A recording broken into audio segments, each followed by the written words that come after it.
Olá, pessoal! O vídeo de hoje é sobre um assunto que eu levei um certo tempo para decidir e me sentir confortável de gravar o vídeo, né? Que é o que eu chamo de um susto que eu levei o ano passado, que foi o diagnóstico de metástase óssea, né? Antes de mais nada, eu quero dizer que eu tô bem, que eu tô ótima, eu me sinto curada praticamente.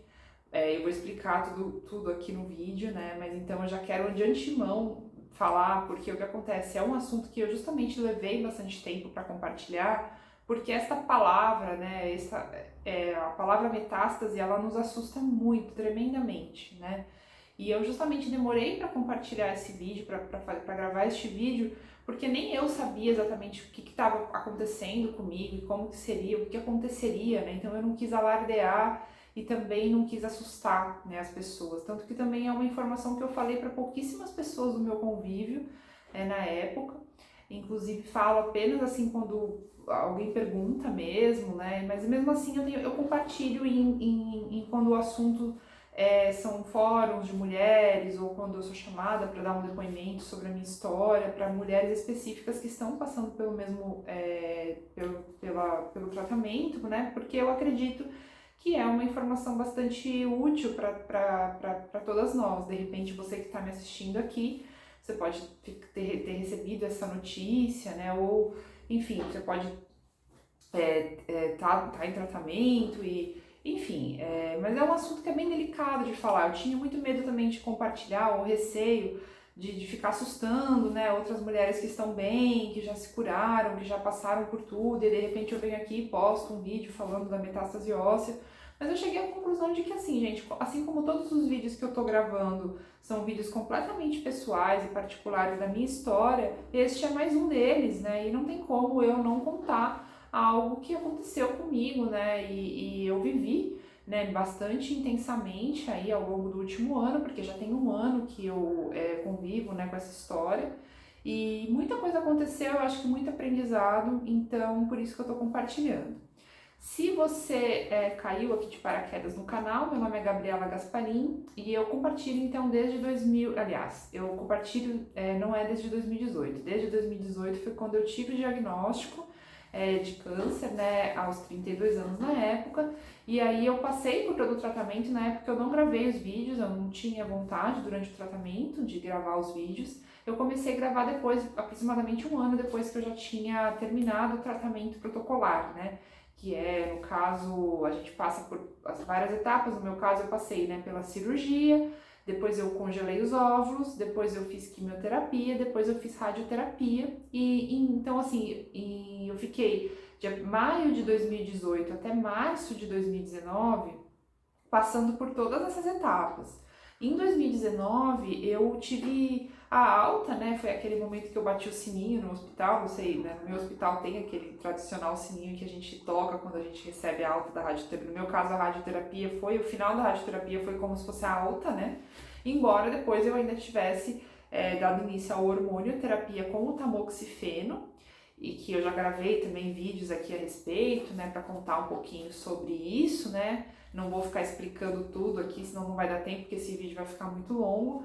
Mas, então, de 2019 até março de 2021, eu estava me considerando aí curada, né? Eu acreditava que eu já tinha passado pelo que eu tinha que passar e, assim, salvo um ou outro receio de leve, eu não acreditava mesmo, eu não esperava que eu fosse ter um diagnóstico de uma metástase, essa palavra que nos assusta tanto, que a gente nunca quer ouvir. E eu não achava que isso fosse acontecer comigo. Na minha cabeça, eu me cuidava, eu tinha feito tudo, né? No meu caso, tinha sido no estágio assim ainda um tanto quanto inicial, então eu acreditava que eu não fosse passar jamais por uma notícia como essa, foi quando de repente aconteceu. Então eu vou contar como que aconteceu. A minha médica, ela pediu no exame de sangue o que é chamado de marcadores tumorais. Até então, gente, eu não sabia o que eram marcadores tumorais e quando ela pediu eu também não sabia, porque no hospital que eu sou tratada, eles fazem uma lista dos exames que a gente tem que fazer, aí eu simplesmente vou lá e agendo, eu não fico vendo exatamente o que é cada um dos exames e eu também não tenho a característica de ficar perguntando muito, mesmo porque os exames de sangue é algo que eu já fazia, que já faço assim a cada 3 meses, desde sempre, né, de quando eu tô sendo tratada. Então era algo que sempre tinha uma lista lá de exames para fazer, hemograma, colesterol, cálcio, magnésio, vitamina D, aquelas coisas todas. Então assim, lá no meio daquela lista toda, tinha aí esses marcadores tumorais que eu não sabia o que era, que não é nem assim que vem o exame, né? Depois eu vou contar já como é que vem. E eu não quis saber, não me preocupei. Essa foi a grande verdade. E foi a primeira vez que a médica me pediu. Por quê, gente? Depois eu descobri, os marcadores tumorais, eles não servem como diagnóstico, então ninguém usa marcador tumoral para fazer diagnóstico, é mais para um acompanhamento para quem já teve ou para quem está em tratamento da doença. E também esses marcadores, eles são chamados de marcadores tumorais, mas eles também marcam outras doenças no nosso sangue, né? Porque assim, de uma forma bem simplista, porque eu não sou nenhuma especialista e não tenho assim um linguajar técnico para explicar, mas de uma forma bem simplista, eles demonstram que tem a concentração no nosso sangue de determinadas substâncias, determinadas combatentes, digamos assim, né? De que há um tumor. Então, quando tem muita concentração dessa substância no nosso sangue, significa que o nosso sangue está produzindo aí combatentes, vamos dizer assim, de um câncer, mas pode ser combatentes de outras doenças também. Pode ser, de repente, uma endometriose, por exemplo, um dos marcadores, ele é mais alto em quem é fumante, porque os fumantes, o corpo fica combatendo também ali as substâncias químicas ou nocivas do cigarro, né? Então a gente nunca pode dizer que o marcador tumoral ele é usado como diagnóstico. Isso tudo eu fui descobrindo ao longo do tempo, óbvio, assim, deste último ano eu não sabia nada disso naquela época. Então, gente, no março de 2021, eu cheguei com esse retorno na médica, né, com meus exames, e entre eles estava lá esse marcador tumoral de câncer de mama que se chama CA15-3, né? E eu não sabia o que era isso. E aí eu vi lá, realmente estava um pouquinho acima, sabe quando o exame de sangue vem falando assim, o normal é entre tanto e tanto e o seu tá um pouco elevado? Eu vi isso, gente, mas naquela ocasião eu não tive a menor curiosidade de saber o que era, porque a médica olhou todos os meus exames e falou que estava tudo em ordem e pediu que eu retornasse dali a alguns meses e pediu para eu refazer alguns exames, como ela já fazia de vez em quando. Na época eu também estava com umas questões de hormônios, que eu estava tomando tamoxifeno, então ela falou, eu vou pedir aqui uns hormônios para dar uma olhada, e no meio ela não falou nada, e no meio ela pediu para eu refazer esse daí, porque ela viu que estava um pouco acima e aí alertou ela ali de, poxa, deixa eu investigar isso daqui, né? E ela pediu também um outro marcador tumoral, que é o CEA, né? Então ela pediu nessa segunda vez, além desse CA15-3, ela pediu também para eu fazer o CEA. Eu não sabia, não pesquisei, novamente fui lá, marquei os exames sem me informar o que se tratava. Passado ali 2 meses aproximadamente, meados de junho, eu voltei então no hospital e retirei os exames e fui para consulta, né? Só que eu retirei os exames antes da consulta. Quando eu retirei os exames, eu vi lá que esse CA15-13 e tanto o CA15-13 quanto o CEA estavam alterados. E aí sim me acendeu a curiosidade, porque eu falei assim, nossa, o que será que é isso daqui que está alterado no meu exame de sangue? E aí eu fui fazer aquilo que todos nós fazemos, que é entrar no Google para pesquisar. E aí, gente, quando eu entrei no Google e pesquisei, e eu comecei a ver o que significava, e eu comecei a ver que eles eram usados como acompanhamento para quem tinha câncer, e que quando eles estavam elevados a possibilidade de ter um tumor maligno no organismo era alta, e que o CA15-3 ele era muito usado para marcador de câncer de mama. Gente, eu entrei em desespero, eu comecei a chorar, eu lembro que assim, eu comecei a ver assim no computador, e eu comecei a chorar copiosamente, assim. Eu juro pra vocês, eu olhei assim e falei, eu não acredito. eu não esperava, eu não imaginava que isso pudesse acontecer na minha vida. Eu, assim, era algo que estava fora de cogitação, era eu achar que o câncer ia voltar. Eu estava até ensaiando, pedir para a médica para eu parar de tomar o tamoxifeno, né? Que no meu caso era para eu tomar durante 10 anos, né? Porque eu sou jovem e aí os médicos têm esse protocolo. E eu já não queria mais tomar porque é ruim, porque tem efeitos colaterais, né? Que as mulheres que tomam sabem, né? Como que é. E aí eu falei assim, gente, eu não acredito.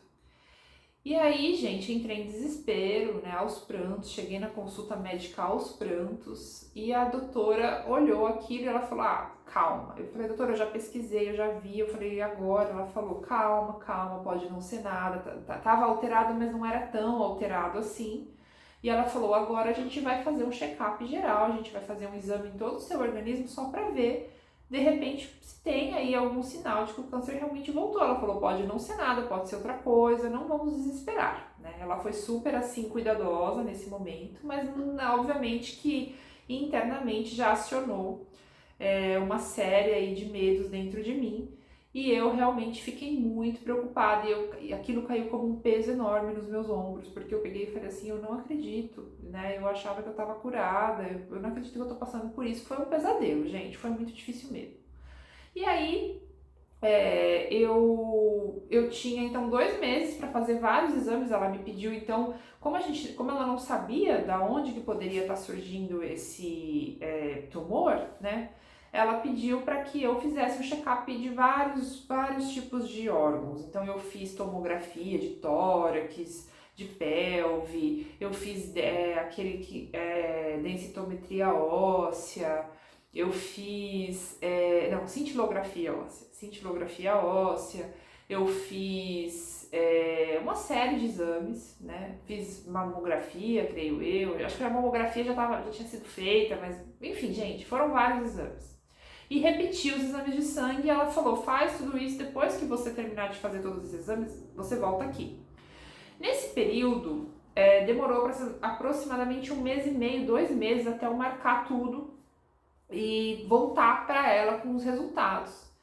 E aí, gente, entra aí uma questão bastante particular, né? Eu vinha assim, já me sentindo curada e tudo, eu vinha numa vida já basicamente no automático, eu já tinha voltado a trabalhar, não no automático, isso jamais, porque eu já desde que há algum tempo na minha vida eu não venho mais vivendo no automático, porque realmente não só o câncer, mas antes mesmo do câncer eu já era uma pessoa que questionava muito o que eu fazia, por que eu fazia, eu já tinha saído do meu trabalho, então não é que eu voltei ao automático, porque eu sou uma pessoa que realmente questiona muito o que está fazendo da vida, porque eu acredito muito que a gente não deve, né, viver no automático, né, porque isso daí pra mim não faz o menor sentido.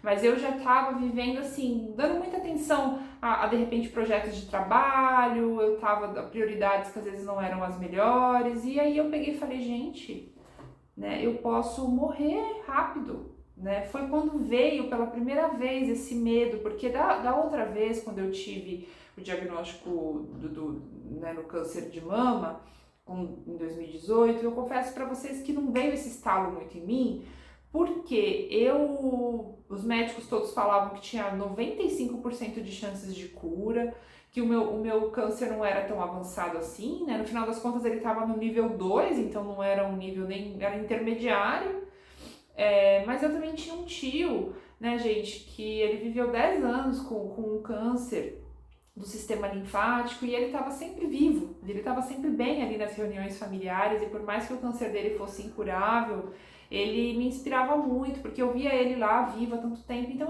a doença não era algo que me alardeava tanto, eu não achava, da primeira vez eu não achei que eu fosse morrer, né? Porém, dessa segunda vez bateu muito forte em mim, porque eu pensei, aí sim eu falei, nossa gente, que susto, né? Eu peguei e falei assim, eu não acredito, isso é grave mesmo, né? E aí veio assim, gente, uma série de medos, né? Veio uma série de reflexões, e isso me levou então, nesses 2 meses que eu fazia os exames, me levou a fazer algumas mudanças imediatas na minha vida, assim. Como eu trabalho como autônoma, eu consegui conversar, né, com os meus clientes, assim, eu trabalho com uma certa flexibilidade, então eu consegui conversar para que eu pudesse, eu fui viajar, eu peguei um tempo para ir viajar, fazia tempo que eu não viajava, eu gosto muito de ir para praia, e na época eu fazia muitos meses, de repente 6 meses aí, era meio do ano passado, né, tô falando aqui em 2022, isso era meados de junho de 2021, e eu não ia pra praia já fazia, sei lá, uns 6 meses. Eu peguei e falei, não, gente, eu aproveitei que eu tava assim, terminando alguns trabalhos para começar outros. Eu falei, não, quer saber? A prioridade agora é a minha saúde, é eu me curar. E naquele primeiro momento, o que veio pra mim a minha cura vai vir se eu viver bem, se eu fazer o que eu tenho vontade, se eu tiver contato com a natureza, se eu tiver... Eu acredito muito nessas questões mais espiritualizadas, então eu pensava assim, se eu me cuidar, se eu estiver bem comigo mesma, eu vou ter mais chances, eu acreditava que eu teria mais chances de me curar. E eu fui fazer o que eu achava que eu tinha que fazer, né? Claro que eu continuei no tratamento do hospital, eu nunca fui uma pessoa que questionei o tratamento do hospital, mas eu achava que existiam outras coisas que eu poderia fazer além do tratamento do hospital para auxiliar na minha cura. Uma delas foi, eu vou viajar, vou fazer o que eu tenho vontade. Eu comecei a tatear, foi meio que eu fui rastejando, assim, o que eu posso fazer aqui?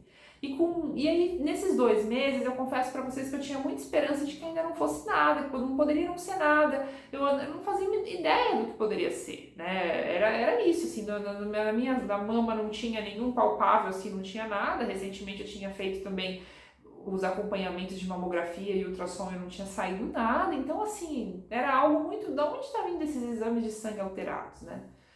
E aí, fui fazendo os exames, toda vez que eu fazia o exame, né, conforme eu ia, eu viajava, mas ali uma semana eu voltava, depois eu continuava trabalhando aqui em casa um pouco. Então eu intercalei algumas viagens com esses exames e como todo mundo sabe, o resultado de exame demora para sair, ainda mais essas ressonâncias, tomografias e tudo mais. Então eu só fui ter mesmo o resultado geral quando eu retornei na médica já em agosto, né, porque foi então julho eu fiquei fazendo exames e em agosto, no comecinho de agosto de 2021, eu retornei à médica, mas antes de retornar à médica novamente eu estava com todos os resultados. E eu não consegui só um que estava no sistema do hospital, que era a cintilografia óssea, e todos os resultados, exceto o exame de sangue, não estavam mostrando nada. Porém, gente, o exame de sangue tinha subido ainda mais os marcadores. Então, eles já estavam muito além do que era o normal, antes de eu entrar no consultório médico. E eu comecei aos prantos na recepção do hospital, porque eu falei, nossa, não adiantou viajar. Eu fui viajar, mas eu não consegui me curar. Na época eu estava fazendo umas orações, estava fazendo algumas coisas pessoais que eu acreditava que pudessem me auxiliar, mas eu tinha fé, acreditava que fosse ajudar, mas não foi assim o suficiente naquele momento. E eu comecei a chorar na recepção. Quem me viu ali provavelmente deve ter pensado, nossa, essa moça aí não tá bem, né? E eu não tava mesmo não. Eu chorava enquanto eu esperava ser atendida, e eu chorava. E um filme se passava pela minha cabeça e eu falava, gente, o que vai ser de mim, né? Naquele período eu ainda não tinha feito pesquisas sobre a metástase óssea porque eu não sabia o que era, mas eu imaginava assim as pessoas que tinham metástase, que elas morriam rápido. E que essa palavra me assustava muito, e eu falava, não acredito que isso está acontecendo comigo, mas por que isso está... Aquela coisa que a gente vê na nossa cabeça. Por que isso está acontecendo comigo, né? E aí tá. E aí entrei no consultório médico, a médica novamente analisou todos os meus exames, e foi quando ela falou, olha, Gabriela, tá tudo em ordem, foi falando todos os outros exames, ela falou, ela falou, eu vi que os marcadores subiram de novo. E aí, gente, foi quando ela chegou na cintilografia, que era o único exame que eu não tinha tido acesso, que estava no sistema. E ela pegou e falou, olha, na cintilografia óssea, aponta aqui que você está com lesões na coluna, que antes não tinha. Porque quando a gente é diagnosticado, pelo menos no meu caso, eu fui diagnosticada e o hospital pediu o que eles chamam de estadiamento. Que eles fizeram vários exames no meu organismo todo, lá em 2018, quando eu fui diagnosticada, né? Eles fizeram e não tinha nada naquela época. Então eles compararam a cintilografia óssea da primeira vez com aquela que tinha sido feita, e aí da primeira vez não tinha nada e agora tinha na minha coluna vertebral. E ela falou, a probabilidade de ser metástase óssea é muito alta, a gente agora vai pedir um PET scan pra gente poder ver exatamente, mas ela falou, de imediato eu já vou trocar a sua hormonioterapia, na época eu tava tomando tamoxifeno, e ela trocou pra eu tomar o anastrozol, ela, junto com o que é chamado Lectron, eu já gravei um vídeo também aqui falando sobre os efeitos colaterais do anastrozol com o Lectron, como eu não estou ainda na menopausa, precisa tomar o Lectron para me deixar sem ciclo menstrual, porque esse anastrozol, né, que acho que grande parte das mulheres que estão em tratamento deve já ter ouvido falar, ele é um inibidor de aromastase, que é aí uma substância que atua no estrogênio do nosso organismo. Enfim, eu não sei também muitos detalhes técnicos, mas o fato é, como o meu câncer ele, inicial lá atrás, ele era receptivo a hormônios, a médica falou, a gente não vai errar se a gente trocar esse medicamento. Na verdade, esse tratamento que ela me propôs é um tratamento que eu já poderia ter feito desde o começo.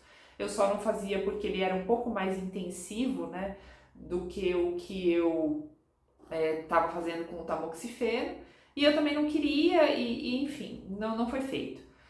E ela falou, e agora a gente vai fazer o PET scan, isso já era isso já era agosto, né, de 2021, e aí eu fiquei muito triste. Eu falei, tá, doutora, e agora o que vai acontecer? Ela falou, não tem como saber o que vai acontecer. Ela falou que era muito difícil a gente falar em cura, porque geralmente a metástase óssea não tem cura, mas que ela falou que era impossível de saber o que ia acontecer, que havia pessoas que ficavam anos e décadas sendo tratadas e o câncer se estabilizava. Ela falou, algumas têm melhora, algumas não têm, algumas avança. E aí eu saí de lá assim, desolada. Essa é a grande verdade, né? Eu descobri que eu tinha então uma metástase óssea e eu realmente fiquei muito, muito mal, assim. Aí naquela época eu comecei a pesquisar no Google histórias de pessoas que tinham metástase óssea e eu vi que algumas pessoas, elas tinham, os ossos ficavam frágeis e elas perdiam movimentos e elas tinham que passar por cirurgias, né?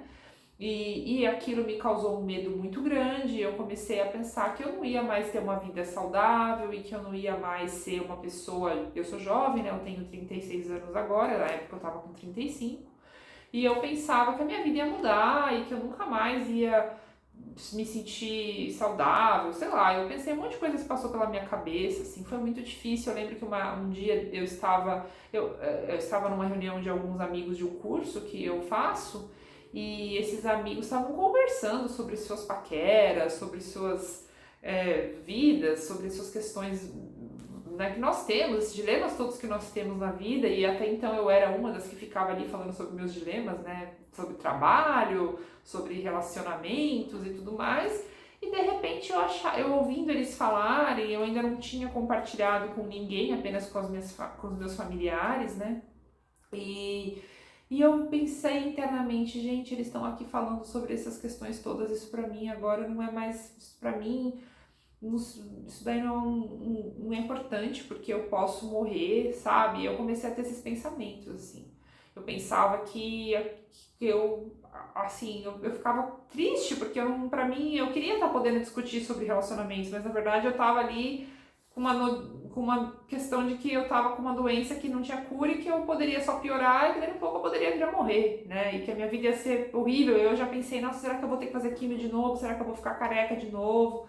Nossa, sabe, foi muito difícil, gente, foi muito difícil. Nesse período eu passei por um luto muito grande, assim. Eu ia dormir, era como se alguém tivesse morrido mesmo, assim. Era uma dor muito profunda, eu fiquei mais ou menos, era um peso, assim, eu ia dormir mal, eu acordava com aquele peso, né? E nesse período, o que me ajudou muito, assim, também não posso deixar de falar sobre isso, que eu sou uma pessoa que eu sou bastante espiritualizada há algum tempo, né? Isso já começou também antes do tratamento do câncer. Eu até já fiz um vídeo aqui no canal sobre uma questão que eu tive aos 28 anos, de questionar o sentido da vida, e eu escrevi um livro sobre esse assunto, então foi quando eu comecei a fazer meditação. Então eu sou uma pessoa que desde os 28 anos eu venho tendo contato aí com a questão da meditação, da espiritualidade, né, com o Zen budismo, que eu pratico bastante. E para mim, isso é muito particular, cada pessoa tem aí a sua fé ou a forma de praticar a espiritualidade, às vezes até não. Eu até os 28 anos, por exemplo, eu não tinha nenhum contato, né? Eu na verdade, não era uma pessoa que praticava nenhum tipo de espiritualidade. Então eu entendo perfeitamente, o que eu tô querendo dizer eu não tô querendo falar aqui neste vídeo que isso daí é essencial no tratamento, mas eu acredito que pra mim ajudou muito, porque me deu forças e me deu muito amparo e muita assim, tranquilidade de saber que, gente, as coisas acontecem na nossa vida, né? Tudo pode acontecer a qualquer momento com qualquer pessoa, então me trouxe uma maturidade de entender, essa aqui é a minha história, eu tô passando por isso, então por mais que tenha sido muito difícil, eu não cheguei a entrar num nível de desespero, de desestabilizar tanto a minha vida e as pessoas à minha volta. Eu lembro que eu acabei tendo assim um certo conforto interno de pensar, tá bom, se é isso que eu tenho que passar, é isso que eu tenho que passar, né? Como que eu vou passar por isso? Eu vou tentar o máximo que eu posso me curar.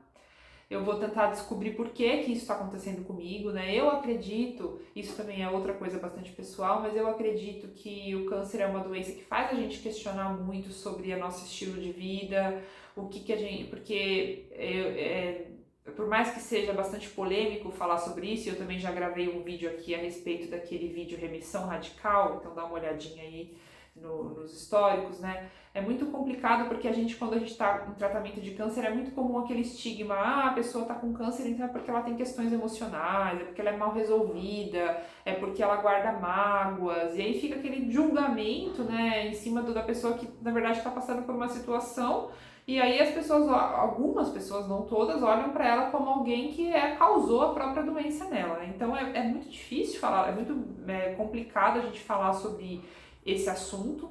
Porém, eu de uma certa forma acredito um pouco que as doenças sim demonstram, trazem aprendizados muito grandes, né? E que às vezes todas elas, não só o câncer, todas elas têm fundos e questões emocionais, né? Então, essa é uma visão minha, né? Às vezes emocional, às vezes questões da existência, e aí, enfim. Eu acredito nisso, então eu acreditava que de uma certa forma havia algo que eu poderia fazer, né? Que eu poderia pesquisar como que eu poderia tentar me curar. E a médica, então, pediu para eu seguir com os exames no hospital, e eu segui, eu fui fazer o PET scan, que era o próximo passo, e comecei a hormonioterapia mais rígida com o anastrozol, não sem antes ficar muito triste, porque eu achava que o anastrozol ia me deixar completamente estéril, sem libido, sem vontade, sem desejo sexual, que eu ia ter ressecamento, porque assim, né, gente, se vocês olharem aí os relatos, esse medicamento para as mulheres que ainda não estão na menopausa, porque aí eu ia ter que ficar na menopausa, né, eles iam simular uma menopausa no meu organismo, e eu comecei a falar, nossa, agora minha vida é feminina, é meu ciclo menstrual, eu não vou mais saber o que é isso, então foi muito difícil para mim, eu não queria de jeito nenhum tomar. Eu chorei quando a médica falou que eu ia ter que tomar, mas assim, gente, o que eu respirei fundo na hora, eu falei assim, tá bom, se eu tenho que tomar, eu vou tomar. Né? Eu fico até um pouco emocionada quando eu falo sobre isso, porque eu lembro que eu não queria tomar de jeito nenhum. Mas eu tomei. E, gente, assim, já contei também aqui no vídeo do anastrozol, é algo que não fez tanto efeito assim pra mim, no meu caso. E eu tenho uma vida normal, na verdade, eu assim, não alterou essa questão de que eu achava que fosse alterar. A única coisa que alterou foi a questão dos calorões, dos fogachos, uma leve irritabilidade às vezes, um cansaço, mas assim, também eu tenho gravado alguns vídeos falando sobre o meu estilo de vida, que eu sou uma pessoa que desde quando eu comecei a questionar o sentido da vida, quando eu expliquei para vocês aos 28, até um pouco antes, eu sempre fui uma pessoa que busquei ser saudável, né, dessa idade adiante. Antes eu era bem trecheira, eu comia muito tranqueira, muito McDonald's, muito chocolate, muito leite condensado.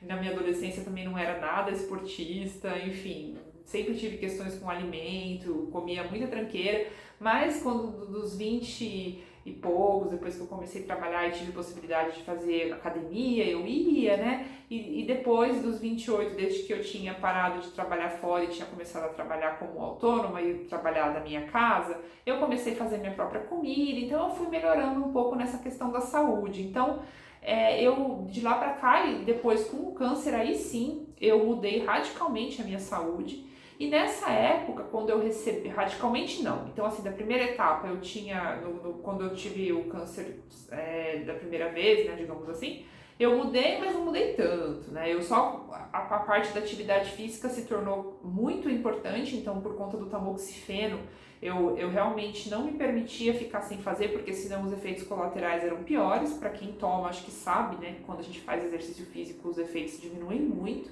Mas eu continuava com a alimentação assim, por mais que eu era saudável, eu comia muito doce, eu continuei comendo açúcar, eu continuei comendo queijo, né? Eu tinha me tornado vegetariana, não comia carne, porque dizem que a carne também não é benéfica, né? Segundo dizem aí pra gente que está em tratamento. Mas eu não tinha ainda tido um grande estalo, assim, com relação a esse âmbito, com esse aspecto da alimentação. E então, naquela época que eu recebi o diagnóstico da médica, eu falei, eu tinha ouvido falar que era sobre a alimentação, que ela podia ajudar ao nosso organismo a fortalecer e combater o câncer. Eu já tinha, muitas pessoas falam sobre isso, e eu olhei muito para isso. Eu comecei a ler alguns livros que falavam sobre esse assunto, e eu comecei a acreditar que eu poderia, através da alimentação, por meio da alimentação, eu poderia promover a minha cura, né? E por meio de práticas também espirituais, por meio de terapia, eu poderia tentar entender, né? Na minha cabeça, isso era muito forte, além do tratamento no hospital, era eu fazer essa lição de casa, para mim isso era muito importante. E aí então eu comecei a fazer tudo isso junto, eu comecei a fazer, eu resolvi virar vegana, apareceu, né, um curso de alimentação viva de uma pessoa, da Juliana Guitel. Na verdade eu compartilhei já isso, acho que no meu Instagram, algumas histórias, né, depois eu posso colocar aqui nos comentários, eu vou colocar o nome dela, mas é uma alimentação chamada alimentação viva, que eu ouvi dizer que era muito importante a gente eliminar alimentos que inflamavam o nosso organismo. Então eu resolvi apostar muito nessa alimentação, gente, e eu mudei radicalmente a minha alimentação.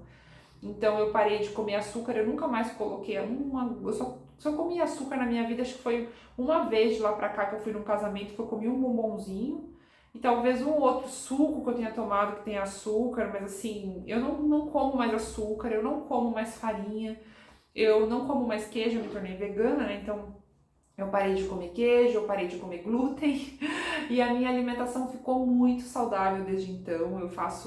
Mudou tudo, foi muito difícil mudar porque incluiu toda uma rotina e eu que preparo tudo.